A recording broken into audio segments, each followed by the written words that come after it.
That was enjoyable. Please sit back and enjoy the spectacle of extinction. Well then.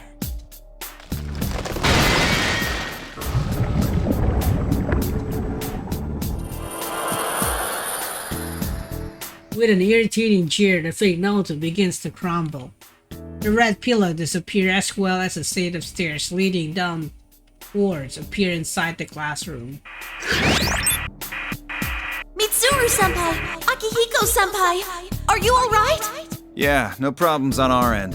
The shadow disappeared before we could get any information out of it, though. We can't waste any time. Let's keep moving while we talk. Okay. Please head down those stairs then. That should get you out of the tower. We follow Fuku's direction and head for the exit. Along the way, I decide to pick up our discussion on Sho's true character. Mitsuru, back to what we were talking about earlier. It looked like Sho changed right in front of us. He switched personalities. What makes you think that it's not the ordinary form of split personality? Do you recall the conversation in the limo about Ikutsuki's personal experiments? I said there was an indication that a plume of dust was used. You mean the human experimentation we were talking about? It's definitely something a guy like Ikutsuki would have come up with. What if Ikutsuki's experiments on Minazuki involved transplanting a plume of dust into a living person? What? Why would he do something like that?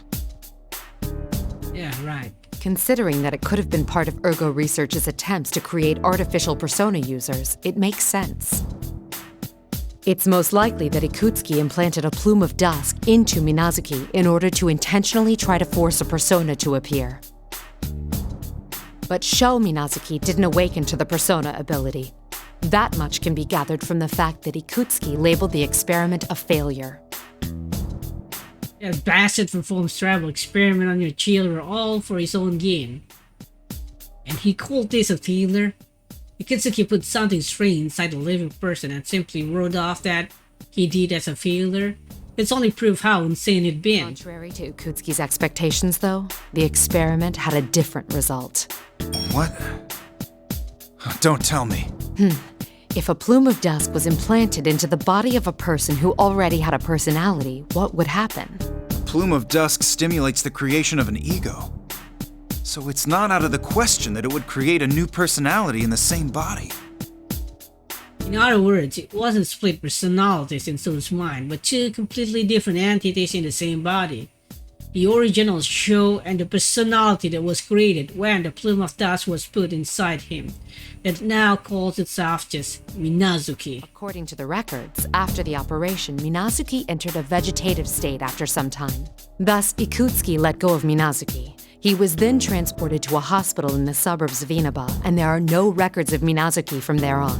What happened from that point on, I can only speculate. But I wonder what sort of life Minazuki led after he regained consciousness.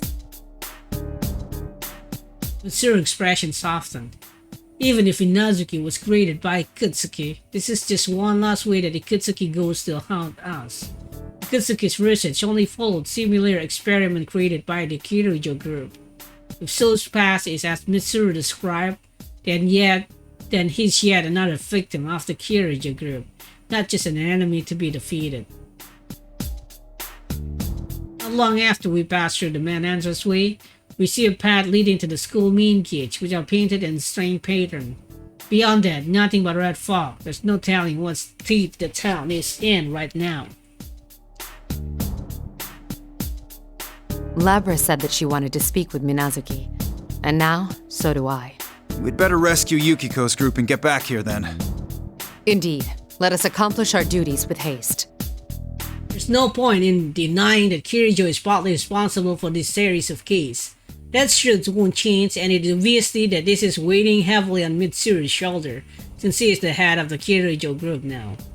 That's why I believe I truly understand how Mitsuru felt when she made the choice to step back from the front lines earlier and trust in her comrades. That's how it should be. Our teammates are all reliable people who will follow our lead. Fuka, what's Yukiko's position? I sensed something southeast of there. Please be careful.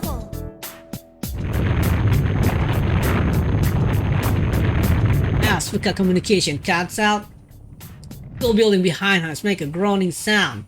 It sounds so low now, I get the feeling that there isn't a lot of time left. Siri and I nod to each other before we begin running towards town.